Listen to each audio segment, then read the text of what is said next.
Baik, selamat pagi, selamat siang, selamat malam. Eh, Hari ini kita akan belajar tentang kerusakan atau kematian sel dan kematian jaringan. Jadi, kalau bicara soal kematian sel, ya, kalau kita bicara soal kematian sel, maka eh, biasanya kematian sel itu dia terjadi dalam jumlah yang besar seperti kita sudah bahas di topik-topik sebelumnya bahwa kematian sel itu selalu terjadi. Nah, biasanya kematian sel dalam istilah medis itu biasanya disebut dengan nekrosis ya. Nekrosis. Nah, biasanya ketika ada sel yang trauma, kemarin kita sudah jelaskan juga ketika ada sel yang trauma itu biasanya terjadi dua hal, bisa letal dan subletal. Nah, kalau subletal itu biasanya yang kita sebut dengan aptosis atau nanti biasanya dia akan recovery lagi. Tapi kalau untuk yang letal itu biasanya sudah mati dan tidak bisa di recovery lagi. Nah, ini yang biasanya disebut dengan nekrosis atau kematian sel. Nah, kalau bicara soal nekrosis atau kematian jaringan, ya, biasanya itu terjadi dalam beberapa proses ya, beberapa proses. Jadi secara singkatnya begini, tubuh itu dia lebih membutuhkan oksigen dibandingkan dengan nutrisi. Orang yang tidak makan biasanya bisa akan tidak makan, tidak minum bisa bertahan antara 1 minggu sampai 21 hari. Kalau nggak minum, dia bisa bertahan 1 minggu. Sedangkan kalau tidak makan, bisa bertahan sampai 3 minggu atau 21 hari. Namun, kalau seandainya orang kekurangan oksigen atau tidak mendapatkan oksigen sama sekali, maka dia hanya bertahan 3 sampai 5 menit. Itu sudah paling lama. Nah, biasanya ketika orang tidak dapat oksigen, itu biasanya kadar oksigen di dalam darah mulai turun, saturasi oksigen mulai menurun, entah perifer, entah arterial, biasanya akan menurun. Nah, kemudian ketika terjadi kekurangan oksigen, ya biasanya disebut dengan anoksia. Anoksia itu tidak ada oksigen sama sekali dan di tingkat sel dan jaringan itu biasanya terjadi jadi hipoksia atau oksigennya rendah, kemudian terjadi anoksia atau tidak ada oksigen sama sekali, kemudian terjadi ini dulu, kekurangan sel di dalam jaringan. Ya. Hipoksia, anoksia, kemudian terjadi kekurangan oksigen dalam jaringan, baru nanti terjadi nekrosis. Ya. Neuropati dulu, baru nekrosis. Ya. Nah, kemudian biasanya kalau sebelum nekrosis ini biasanya terjadi iskemia dulu. Jadi neuropati itu nanti, kematian saraf itu nanti, kematian jaringan itu nanti, tapi biasanya orang hipoksia, kemudian anoksia, kemudian hipoksia, anoksia, kemudian terjadi iskemik dulu, baru terjadi nekrosis. Ya. Nah, terus kemudian biasanya kalau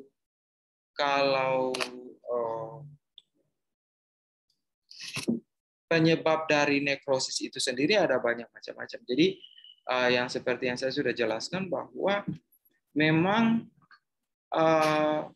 nekrosis itu bisa salah satunya terjadi akibat dari iskemia. Iskemia itu aliran darah di dalam sebuah jaringan atau sel itu dia menurun karena tadi terjadi hipoksia dan anoksia atau kekurangan oksigen dan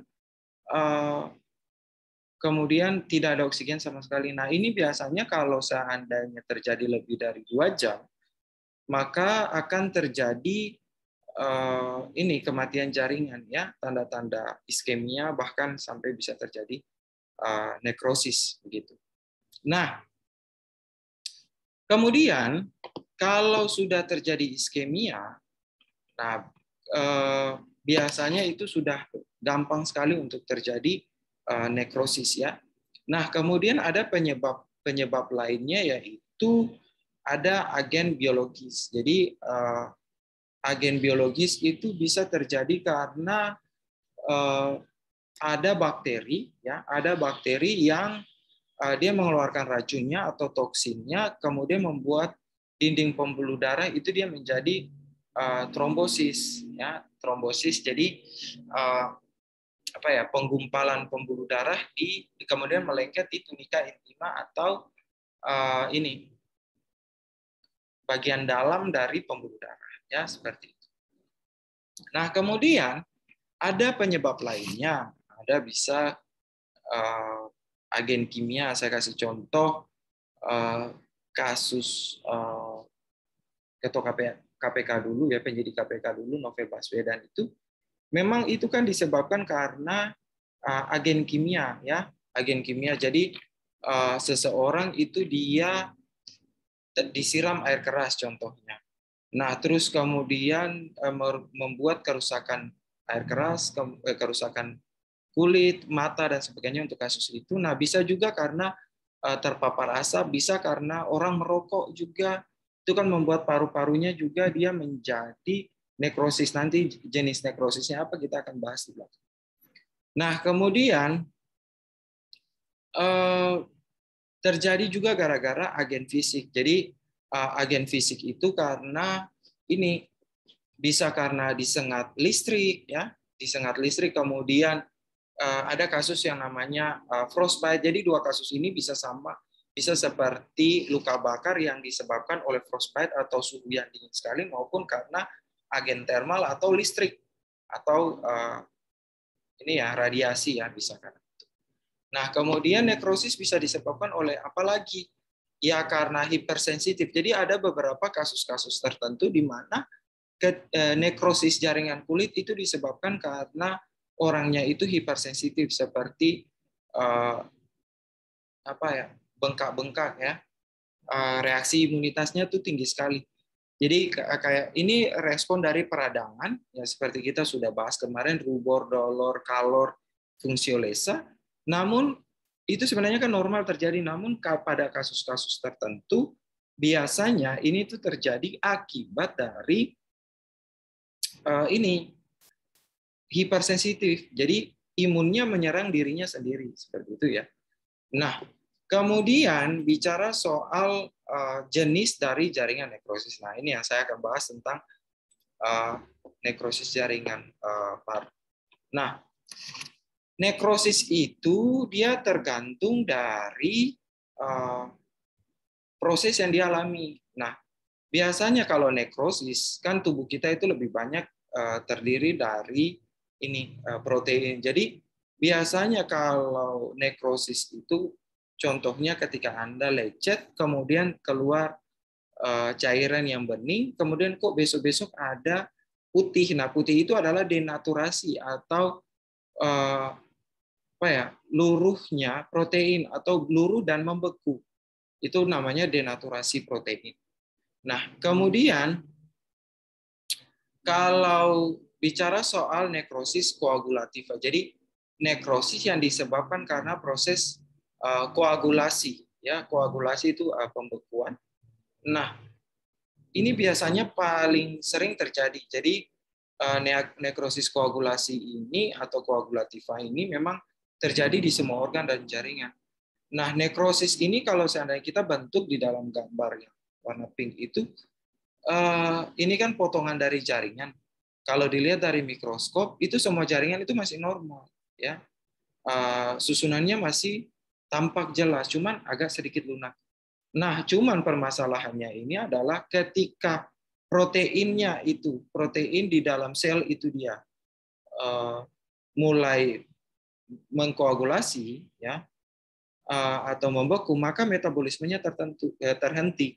Jadi kalau seandainya kita bahas kemarin itu kan retikulum endoplasma itu kan dia membentuk metabolisme dari protein. Nah, kalau seandainya terjadi koagulasi protein, otomatis kan retikulum endoplasma itu dia nggak bisa untuk memetabolisme protein. Nah, saya kasih contoh, tahu penyakit sifilis kan atau raja singa. Nah, kalau seandainya sudah stadium 3, itu biasanya akan terjadi guma atau kencing nanah. Nah, biasanya kalau seandainya kita lihat, itu biasanya jaringan ikat kolagennya itu banyak sekali. Nah, kemudian ini biasanya berlangsung sampai jadi bakterinya tuh makan jaringan sekitar.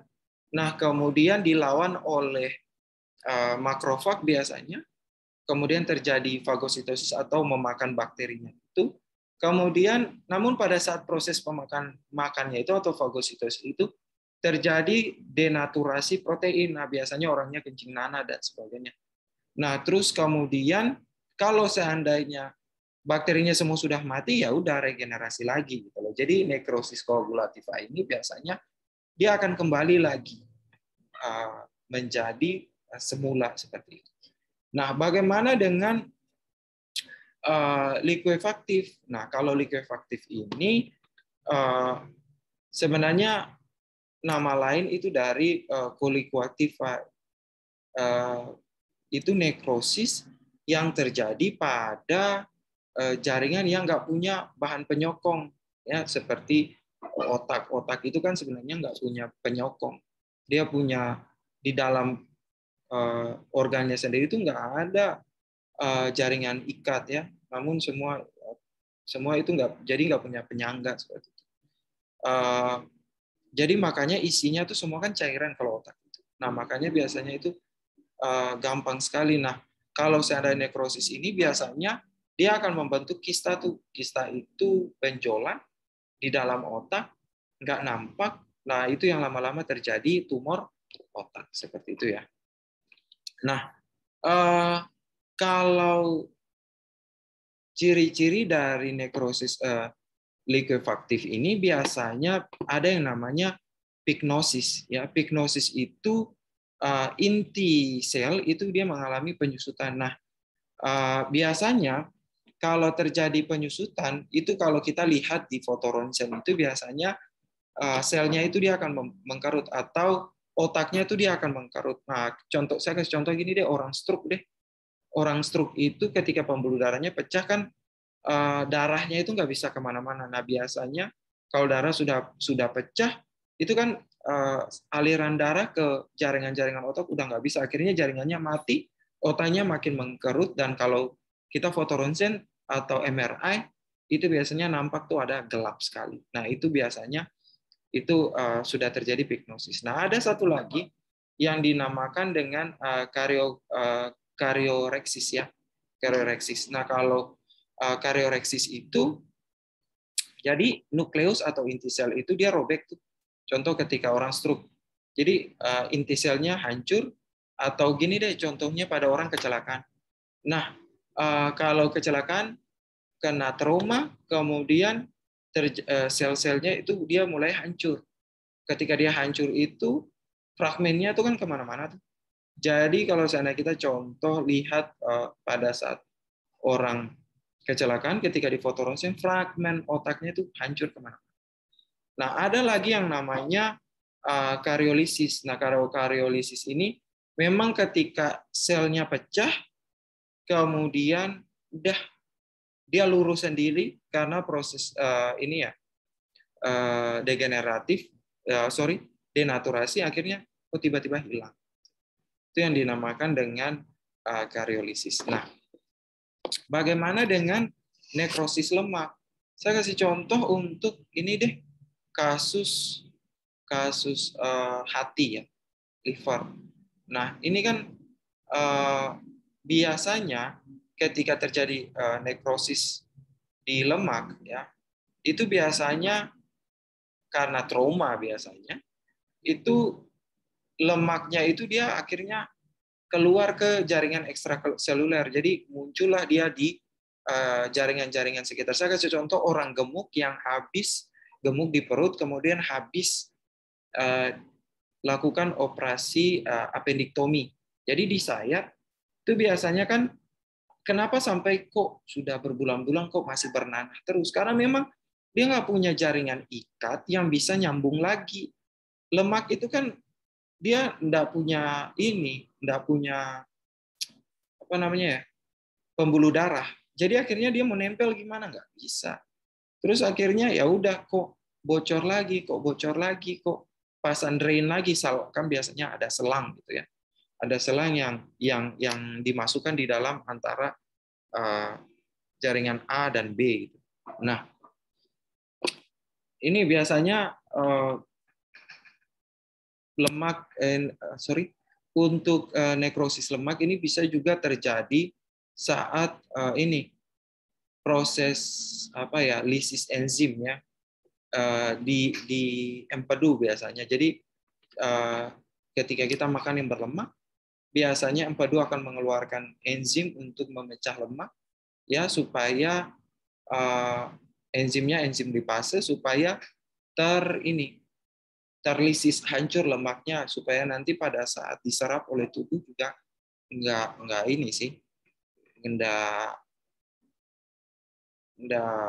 menyebabkan lemak jahat itu.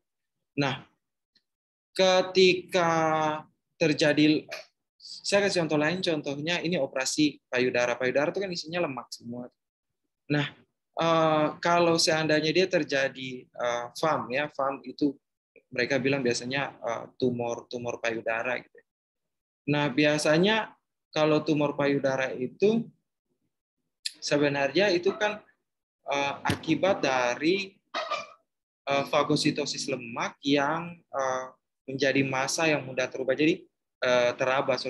Jadi biasanya ketika lemak banyak di payudara itu, kemudian ada bakteri yang masuk, itu makrofagnya makan, tapi nggak bisa dibuang. Nah, akhirnya biasanya dia menggumpal, nah operasi seperti itu ya dikeluarkan. Kemudian saya kasih contoh lagi, ini ada nekrosis gangrenosa. Nah, ini biasanya terjadi pada orang DM biasanya. Jadi nekrosis itu luruhnya jaringan atau sel yang menyebabkan gangren gitu ya. Nah, ini kan karena pembusukan.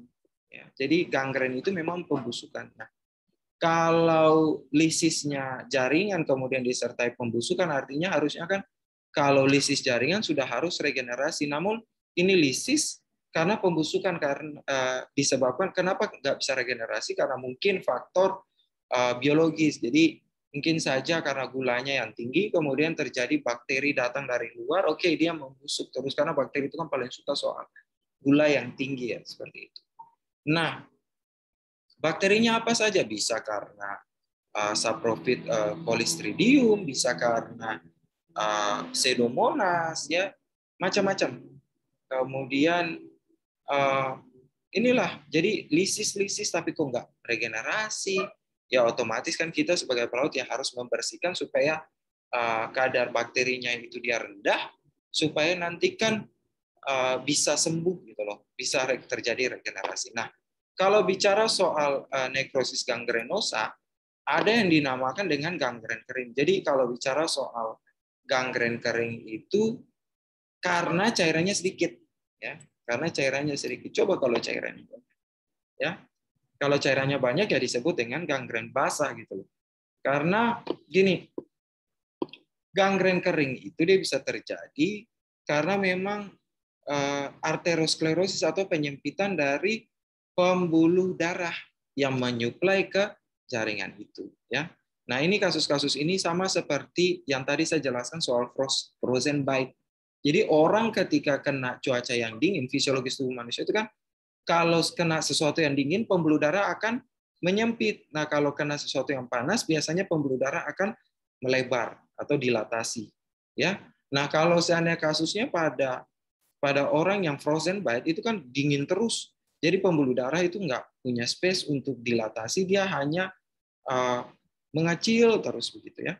Pembuluh darahnya mengecil, akibatnya kan aliran darah di dalam jaringan yang akan diperdarahi itu makin mengecil, kurang ya jaringan tersebut. Ya otomatis ya nggak bisa lah dapat gitu. nggak bisa dapat jaringan, akhirnya otomatis jaringan yang di perdara itu lama-kelamaan terjadi iskemia dulu, kurang darah dulu, kemudian nanti terjadi nekrosis. Nah, ini makanya disebut dengan nekrosis itu, nekrosis kering gitu loh, gangren kering. Nah, kemudian Pak, kok kenapa muncul kok ada warna hitam? Jadi warna hitam tuh hemoglobin ya, atau sel darah merah yang tertinggal di situ dan nggak bisa kemana-mana. Akhirnya sudah waktunya untuk mati, ya udah dia jadinya mati gitu loh, menghitam ya seperti itu. Nah, ada yang dinamakan dengan gangren basah. Nah, gangren basah itu karena memang terjadi obstruksi vena. Jadi venanya putus atau rusak. Kan vena itu banyak sekali isinya cairan ya. Nah, ini biasanya cairannya itu keluar terus kebanyakan. Nah, makanya kan ada perbedaan ketika saya biasanya untuk merawat orang yang gangren karena arteriosklerosis dan gangren karena penyempitan obstruksi vena ya. Itu biasanya ada perbedaan. Kalau obstruksi karena orang DM karena diabetik ulcer karena vena, itu biasanya akan membengkak karena isinya cairan. Venanya itu ngeluarin cairan paling banyak. Nah, kalau seandainya arteri, lukanya ada tapi nggak sakit gitu. Maaf, nggak banyak cairan, nggak bengkak. Seperti itu ya. Nah, ada juga bedanya antara gangren gas. Jadi gangren gas tuh isinya tuh udara gitu loh. Udara ini dapat dari mana? Udaranya ini karena bakteri yang masuk ke dalam, kemudian dia mengeluarkan gas. Ya, biasanya tuh kalau namanya Clostridium perfringens itu biasanya dia akan mengeluarkan gas. Nah, biasanya orang gangren gas dulu, kemudian terjadi gangren kering atau basah. Biasanya sih lebih ke basah sih. Kalau gangren ini karena setelah isinya gas ya, karena memang kan di sini sudah muncul ini ya cairan ya. Kalau seandainya epidermisnya sudah menggelembung atau bula begini, biasanya akan terisi cairan fisiologis ya. Kemudian nanti lama-kelamaan dia akan basah seperti itu ya. Nah, kemudian yang tadi saya bilang gangren diabetik. Nah, kalau gangren diabetik itu karena memang terjadi arteriosklerosis di awal atau penyempitan pembuluh darah atau pembekuan pembuluh darah, kemudian kadar jadi aliran darah itu menjadi gak lancar. Tapi lebih kepada gini deh, arteriosklerosis itu kalau untuk orang diabetes mellitus itu lebih ke atau gangren diabetikum kita biasanya sebutnya. Itu karena kadar gula di dalam darah itu kan sudah tinggi sekali. Nah, kan kadar gula normal itu biasanya 90 sampai 140 mg per desiliter. Nah, orang-orang ini biasanya gula darahnya itu nggak stabil. Jadi kalau sudah gula seperti ini biasanya gula darahnya gangren seperti ini gula darahnya sudah tinggi sekali. Nah, biasanya kalau orang dengan gula darah yang tinggi, gula darah itu kan sebenarnya gula darah ya. Artinya gula di dalam darah, kadarnya tinggi sekali, otomatis ini dong lebih pekat darahnya. Otomatis kan kita punya pembuluh darah itu ada yang besar sekali, ada vena dan aorta. Dia turun lagi menjadi vena dan arteri, kemudian turun ke perifer-perifer. Nah, yang susahnya itu adalah ketika oke lah dia keluar dari aorta, gampang sekali. Walaupun lagi pekat nih, masuk dalam vena dan arteri, oke gampang sekali. Nah, setengah mati itu adalah ketika masuk di dalam perifer, ya, masuk dalam perifer. Itu nggak bisa masuk karena pekat sekali. Saya kasih contoh sama seperti orang gemuk, keluar dari pintu gerbang gampang, masuk di pintu depan gampang, masuk di pintu kamar gampang.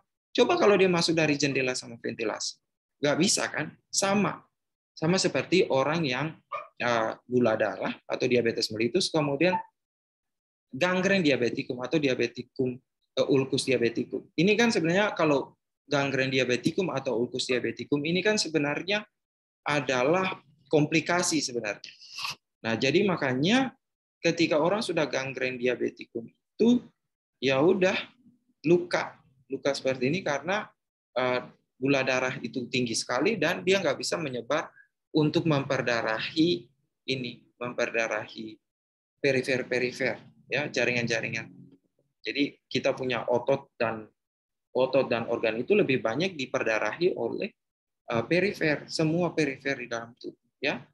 Nah, kemudian ada yang dinamakan dengan nekrosis kaseosa. Jadi ini karena pada orang yang tuberkulosis paru. Nah, biasanya kalau nekrosis kaseosa ini sebenarnya jaringannya itu sudah mati atau sudah hilang struktur sama sekali, ya. Kalau seandainya kita lihat pakai mikroskop itu biasanya kita lihatnya itu sudah pecah-pecah jaringannya, ya. Sel-selnya itu sudah pecah bertahun-tahun, ya. Jadi akibatnya ketika orang tuberkulosis itu biasanya ya udah kita lihatnya itu paru-parunya sudah mulai kaku. Ya, kaku itu ketika kita lihat pakai mikroskop elektron ya bentuknya seperti ini. Jadi hancur sel-selnya. Begitupun juga terjadi pada orang yang kena COVID-19. Orang kalau kena COVID-19 itu paru-parunya akan seperti ini. Ya, seperti ini. Nah, kemudian kita bicara soal ada yang namanya dengan nekrosis fibrinoid. Nah, kalau bicara soal nekrosis fibrinoid itu, jadi ceritanya tuh biasanya saya bilang gampangannya saja ya. Contoh ada orang hipertensi malignan atau hipertensi ganas. Tensinya tuh di atas 180, sudah ganas, nggak terkontrol. Jadi 180 saja. Biasanya orang-orang seperti ini tiba-tiba pembuluh darahnya pecah dan kemudian darahnya kemana-mana, plasmanya keluar kemana-mana. Ya itu kalau sudah pecah biasanya itu untuk orang-orang stroke. Nah ya udah, orang-orang ini ketika ini terjadi, ketika pembuluh darahnya pecah, kemudian dia keluar ke jaringan-jaringan sekitar dari pembuluh darah ya, keluar ke jaringan-jaringan sekitar, ya udah kan darah itu ketika dia melihat jaringan sekitar itu seperti benda asing, maka ya udah dia akan ini menyebabkan ini pembekuan darah, fibrin seperti itu. Ya. Kemudian ya udah pembekuan ini kan terjadi pembekuan di mana-mana, teman-teman lihat ini di gambar. Ini kan sayang sekali. Inilah contoh dari nekrosis ya seperti itu. Oke. Kita lanjut ya. Nah ini yang paling menegangkan ini. Jangan muntah dulu ketika nanti mau lihat gambar-gambar seperti ini. Nah, bicara soal postmortem, ya postmortem mortal itu biasanya kalau di dalam dunia medis itu namanya postmortem. Jadi bicara soal postmortem ini biasanya identik dengan kematian. Nah, kalau seandainya dibilang begini, kalau di dalam secara fisiologis tubuh manusia kematian itu bukan akhir dari proses di dalam tubuh karena memang tubuh itu akan terus-menerus alami perubahan. Jadi sama seperti bisa disebabkan karena suhu lingkungan, kemudian mungkin ada dan tidaknya infeksi juga belum tentu mempengaruhi terjadinya kematian seperti itu ya. Nah, saya mau jelaskan dulu tentang proses perubahan yang terjadi di dalam sel itu setelah tubuh itu dia mengalami kematiannya.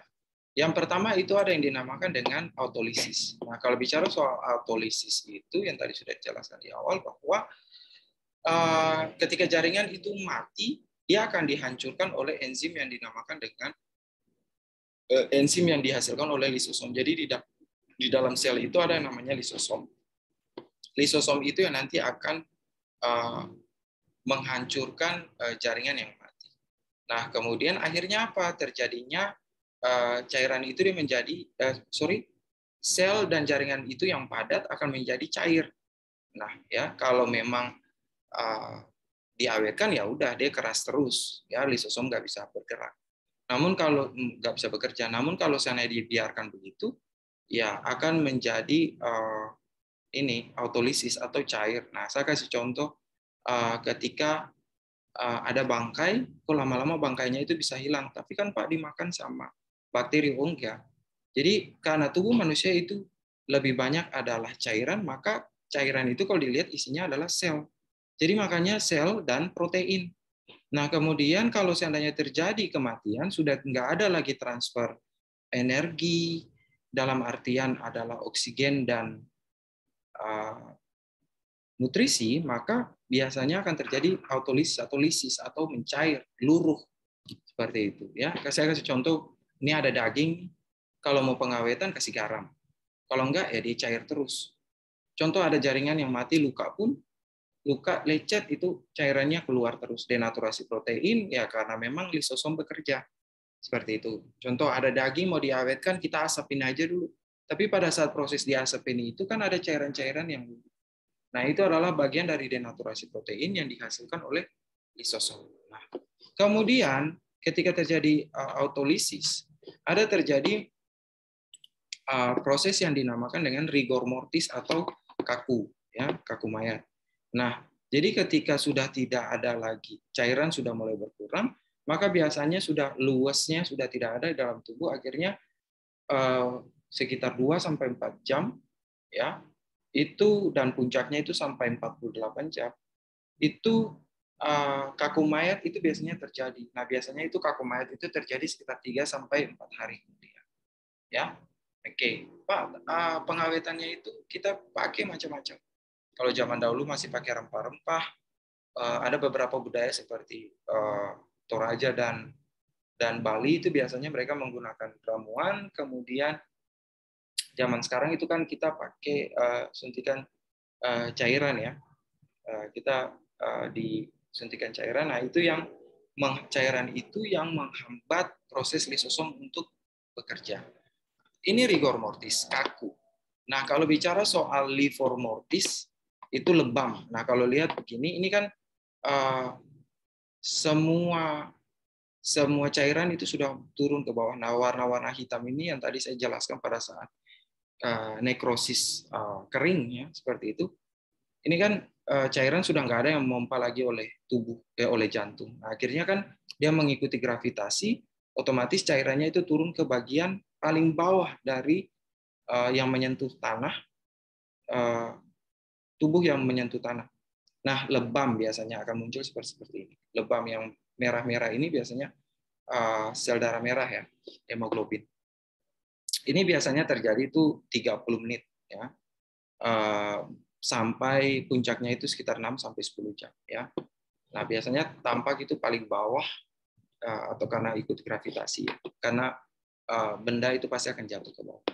Ada yang dinamakan dengan algor mortis atau dingin, ya.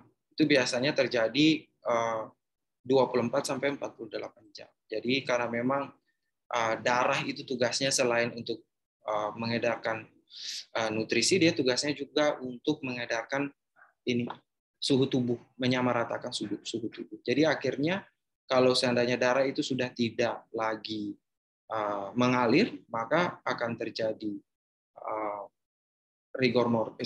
livor mortis, kemudian terjadi algor mortis, ya, lebam, kemudian terjadi dingin.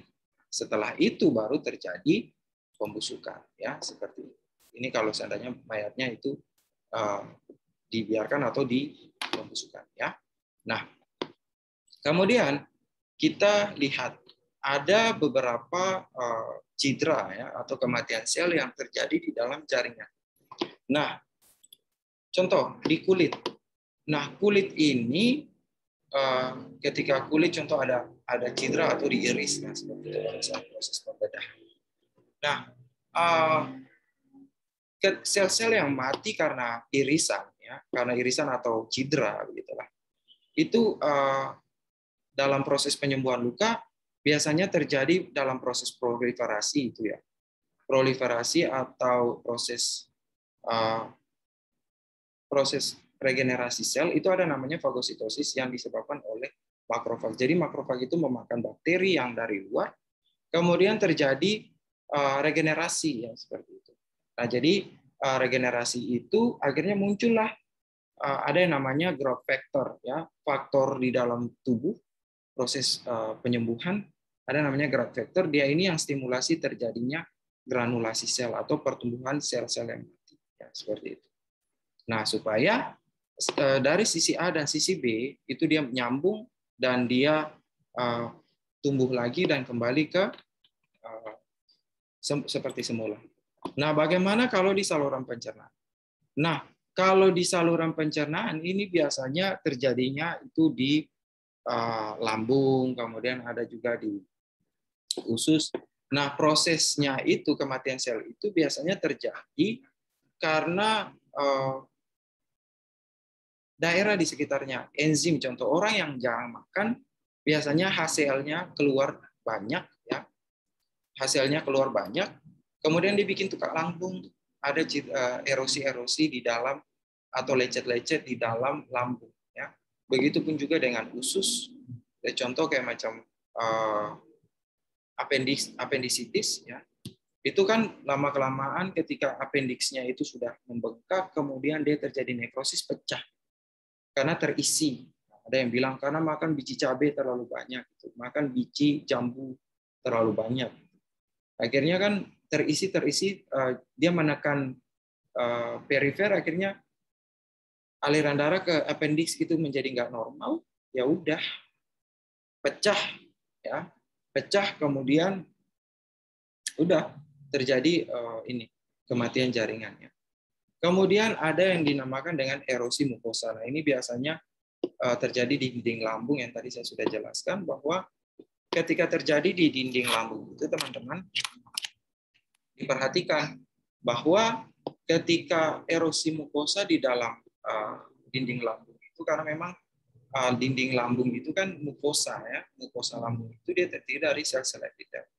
Nah, biasanya pasti akan terjadi proliferasi atau yang disebut dengan pertumbuhan sel.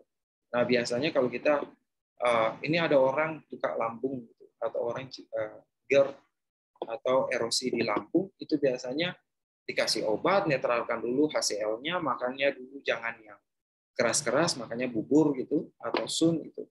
Akhirnya kan tidak ada pengikisan lagi, kemudian makanan itu bikin HCl-nya menjadi normal, kemudian udah terjadi proliferasi atau pertumbuhan jaringan baru di dinding-dinding mukosa dari lambung. Akhirnya pada saat kita endoskopi, masukkan kamera gitu, ya, di dalam selang itu kamera, kemudian kita lihat, oh, nggak ada lagi erosinya. Karena memang sel-sel di mukosa ini dia bisa bertumbuh lagi seperti itu. Nah, terus kemudian bagaimana dengan ulcerasi di mukosa di bibir gitu. Ulcer, kalau erosi, ya, apa bedanya erosi dan ulcerasi? Nah, kalau seandainya erosi itu lebih kepada pengikisan, namun kalau ulcerasi itu lebih kepada sudah luka atau ulcer, sama kayak macam diabetik ulkus, ya, ulcer atau ulkus sama, sudah luka gitu, ya. Jadi kalau seandainya ini contoh untuk yang apa yang namanya, kalau sudah masuk di dalam ulcerasi ini, sariawan itu kan bagian dari ulcerasi atau luka dari bibir, ya. Nah, apakah bisa akan dimulai lagi atau proses granulasi lagi? Ya bisa, seperti tadi kayak macam pada kulit tadi. Jadi proliferasi di fagositosis dulu bakterinya, kemudian hasil dari fagositosis bakterinya sudah nggak ada, growth factor-nya keluar, kemudian dia menumbuhkan jaringan-jaringan, gitu, ya. Kemudian terjadi granulasi lagi, seperti itu, ya. Nah, kemudian bagaimana dengan tulang? Nah, kalau tulang, kalau fraktur, ya, patah tulang contohnya, biasanya akan terjadi perdarahan. Nah, sobeknya itu bikin pembuluh darah dalam sumsum tulang itu kan keluar darah dan sebagainya. Nah, akhirnya cedera selnya itu terjadinya dimulai dari muncul hematom dulu. Jadi hematom itu sebenarnya proses di mana membentuk sel tulang yang baru, gitu, ya. Nah, supaya hematom atau bengkak gitu, ya, bengkak berisi darah, hematom itu. Nah, kemudian nanti terjadi pertumbuhan sel di sekitar. Itulah proses kalau tulang itu dia mengalami fraktur atau patah, ya. Nah, Pak, bagaimana dengan hepar atau hati? Nah, Kalau hepar di dalam atau hati itu biasanya selnya itu sel hepar itu namanya sel hepatosit. Nah, kalau seandainya sel hepatosit itu sebenarnya dia ketika terjadi penyakit karena ini ya, karena terjadi perubahan jaringan di dalam hepar, namun regenerasi itu bisa terjadi. Ya, regenerasi dalam seluruh tubuh itu bisa terjadi. Cuman kecepatan dan perlambatannya itu berbeda ya, kecepatannya berbeda. Jadi akhirnya ketika sel hepatosit ini dia cedera contohnya karena minum minuman keras, kemudian mungkin saja karena virus ya, makanya disebut dengan hepatitis A, B, C sampai Z itu. Namun akan recovery lagi gitu loh, akan balik lagi, cuman kecepatannya itu berbeda, lambat sekali kalau sel hepar itu ya. Kalau seandainya gagal karena virusnya mungkin sudah terlalu tinggi atau kadar toksik dari alkoholnya mungkin sudah terlalu tinggi, ya udah dinamakan dengan penyakit liver atau hepatitis karena memang terjadi sirosis hepatis ya, atau kematian jaringan dari ini sel hepar ya. Kalau ginjal biasanya terjadi pada orang yang gagal ginjal, hampir sama hepar juga. Jadi akan terjadi perbaikan jika penanganannya tepat gitu ya. Jadi kayak contoh ginjal ada infeksi, ginjal ada batu, infeksinya diatasi, batunya ditembak gitu ya pakai sinar laser, otomatis jaringannya kembali lagi hidup lagi, ya udah ginjalnya regenerasi lagi, jaringan-jaringan sudah mati hidup lagi, ya udah toksiknya kurang, hidup lagi dia kembali seperti itu. Nah, otot juga sama. Nah, ini kalau seandainya orang yang mengalami cedera otot, jadi robek ototnya kemudian muncul lebam seperti ini karena jaringannya banyak yang mati ya seperti ini. Nah, ini bisa juga karena infeksi, bisa karena robek otot juga bisa. Namun lama kelamaan akan kembali lagi seperti semula. Namun cuman ada beberapa yang mengatakan bahwa otot itu permanen. Jadi kalau sana cedera tidak bisa diatasi, bisa diatasi, ya seperti itu. Pak, kalau ginjal ada yang bilang begini, kalau seandainya ginjalnya rusak, nggak bisa diperbaiki, bisa diperbaiki, asalkan cepat penanganannya. Ketika sudah mulai rasa batu ginjal, ya udah ditembak batu ginjal, toksinnya dikurangi. Ya. Nah, bagaimana dengan saraf? Nah, kalau saraf, ya saraf itu siapa yang bilang bahwa tidak bisa regenerasi? Saraf itu bisa regenerasi, namun tidak secepat itu. Jadi kalau seandainya orang yang tumor otak ketika dioperasi dikeluarkan tumornya, oke, bisa sembuh, ya, tapi perlahan. Jadi harus distimulasi. Jadi karena memang pada dasarnya seluruh tubuh manusia itu bisa terjadi regenerasi, gitu ya. Jadi ada sel-sel dinamakan dengan sel Gia, kemudian ada namanya sel Schwann. Jadi Tuhan itu dia baik. Jadi ketika ada yang rusak ini dia kasih organ-organ jaringan di sekitar itu untuk untuk bantu dulu mengerjakan fungsinya. Jadi kayak macam saya nggak bisa kerja, saya punya teman-teman di sekitar bisa bantu saya untuk kerja. Sama juga kalau saraf, ketika ada stroke, pecah pembuluh darah atau iskemik bahkan sampai tumor gitu ya, namanya kan core, inti. Jadi bagian itu oke lah dia nggak bisa kerja dulu. Namun dia punya ada yang namanya penumbra, itu jaringan-jaringan sekitar bisa menggantikan kerja, tapi nggak full seperti core atau inti. Ya. Nah, bagaimana dengan kalau kita melakukan pengkajian pada dan melihat gejala-gejala klinis pada orang yang mengalami kematian jaringan seperti itu ya. Saya kasih contoh, ini ada seorang yang kena gangren diabetikum atau namanya pulpus diabetikum. Maka kita harus bisa terapkan ilmu patologis kita, tahu dulu penyebabnya apa, kemudian kita bisa melihat tanda dan gejalanya. Nah, biasanya kepada orang yang gangren ya, biasanya ada yang nyeri, ada yang tidak nyeri, ada yang bengkak, ada yang demam, ada yang tidak. Seperti tadi yang saya sudah jelaskan bahwa Kalau orang dengan gangren yang karena vena, ya venous ulcer disebutnya, ulcus diabeticum e causa venous ulcer, biasanya orangnya akan bengkak, cairannya banyak sekali, ya. Kemudian kalau orang yang karena arterial ulcer, ulcus diabeticum e causa arterial ulcer, itu biasanya nggak nyeri, ya, nggak bengkak tapi nyeri, bahkan sampai demam, ya. Nah, itu yang harus kita ketahui, tanda gejala klinisnya kita lihat sekali. Kemudian dua-duanya sudah pasti ada luka. Namun kalau venous ulcer lebih kepada lukanya itu basah, gangrennya basah, namun arterial ulcer itu udah nyeri, demam, namun kering lukanya. Seperti itu, ya. Penanganannya juga beda. Nah, terus kemudian kalau seandainya ulcus diabeticum e causa venous ulcer, lukanya tuh banyak sekali cairannya, ya, banyak sekali cairannya, kemudian bau. Venous ulcer enggak, cairannya kurang, enggak terlalu. Warna dasar luka, kalau venous ulcer basah, cairannya banyak, warna dasar lukanya kuning. Namun kalau seandainya yang arterial ulcer itu lebih ke hitam, seperti itu, ya. Kemudian yang harus kita lakukan di sini adalah satu, pemeriksaan HbA1c. Jadi ini adalah marker untuk orang sakit diabetes. Jadi jadi saya harus bilang kepada Anda bahwa ini kan sebenarnya gangren ulcus diabeticum.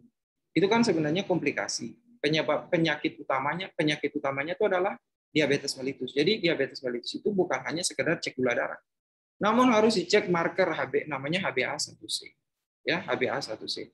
Jadi makanya kita harus perhatikan bahwa kita sudah tahu nih bahwa gulanya itu harus dari 90 sampai 140. Nah, biasanya HbA1c-nya itu dari 6 sampai 8 itu masih bagus, ya. Nah, kemudian selain kita cek HbA1c, ya, jangan lupa kita cek ini hemoglobin Hb-nya berapa. Terus kemudian ambillah kulturnya seperti kita jelaskan di awal untuk patologi klinis. Ambillah kultur mau dalam bentuk swab cairan, isinya bakteri atau enggak. Kemudian kita swab juga, ambil juga jaringannya, mau tahu bahwa bakterinya banyak atau enggak, seperti itu, ya.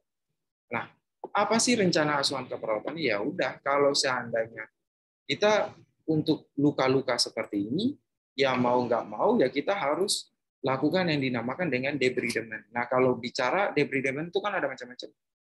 Kalau debridement mekanik, ya kita gunting-gunting.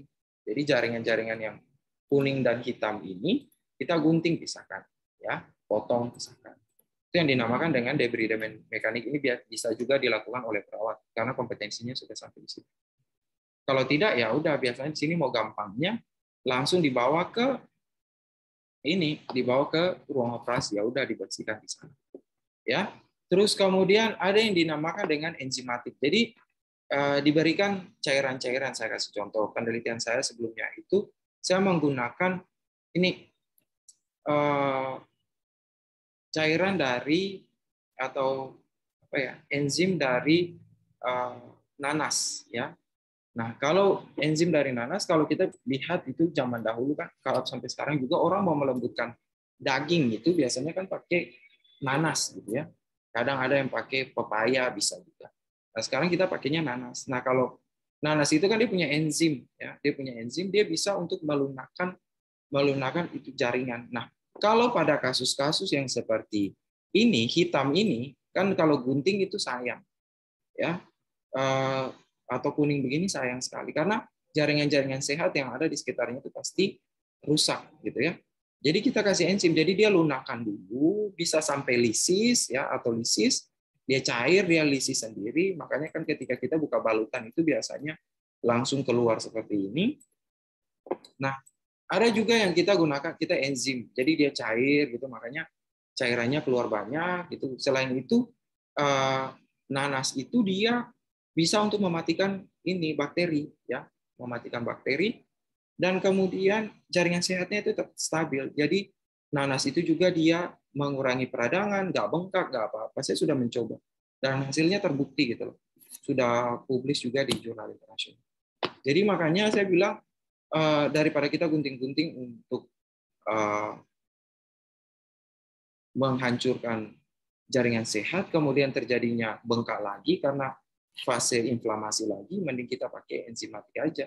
Bakterinya dibunuh, jaringannya lisis, jaringan sehatnya tetap, dia reduksi bengkak juga. Ya. Kemudian ada yang dinamakan dengan debridement autolitik. Nah, kalau debridement autolitik ini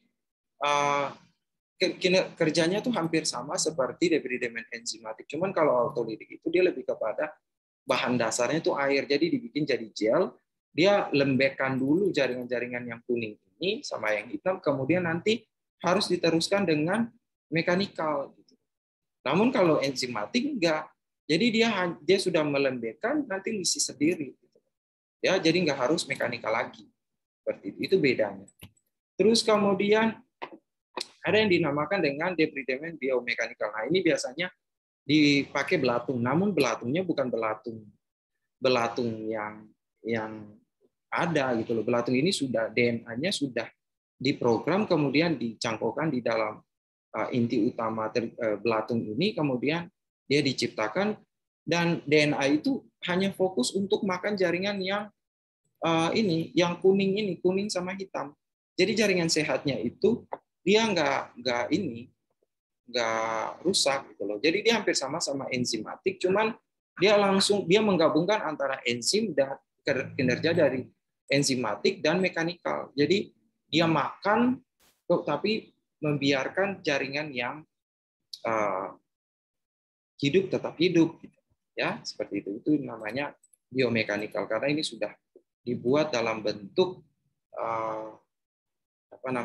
dibuat dalam bentuk biomedis lah seperti itu ya. Nah, selain itu apalagi yang kita lakukan? Ya sudah, kita harus rajin-rajin untuk pembersihan luka, kemudian atasi infeksi, ya, kemudian dietnya diperhatikan, gula darahnya harus dipertahankan dari mulai 4,0 sampai 8,0 untuk HbA1c maupun gula darahnya itu 90 sampai 140. Itu yang harus diperhatikan ya, karena nanti lama-kelamaan kalau tidak diperhatikan itu nanti akan komplikasi ke ginjal dan lain-lain. Bagaimana caranya kita mempertahankan gula darah ini? Ya dari diet. Orangnya harus makannya sedikit karbo tapi banyaknya protein supaya banyakin protein supaya proliferasi atau regenerasi selnya dapat makan dari protein, dia regenerasi terus. Kemudian berikanlah vitaminnya bisa dari suplemen, bisa juga dari sayur-sayuran seperti itu ya. Kemudian kita cegah jangan sampai trauma berulang. Kalau trauma, contoh dia tendang batu, tersentak dan sebagainya, itu kita harus hati-hati ya, jangan sampai ada timbulnya itu. Kemudian kontrol gula darah, kontrol tekanan darah, kemudian harus rajin istirahat. Namun istirahatnya itu kalau seandainya dia sudah ada disuruh istirahat karena sudah ada gangren ya, luka. Namun kalau seandainya kasus-kasus gulanya tetap tinggi, suruh olahraga supaya gulanya itu dibongkar, supaya gula darahnya itu tetap main di 190 sampai 140. Nah, kemudian istirahat pada pasien gangren ya, ulkus diabetikum itu supaya jangan sampai ada trauma tadi. Ya. Kemudian kolaborasi dengan tim medis soal diet tadi, selain itu untuk pemberian obat-obatan. Seperti itu ya. Jadi saya kira itu adalah materi yang akan saya bahas hari ini tentang kematian sel. Semoga bisa memberikan gambaran untuk teman-teman semua. Saya ucapkan selamat pagi, selamat sore, selamat malam, tetap sehat, dan sampai jumpa.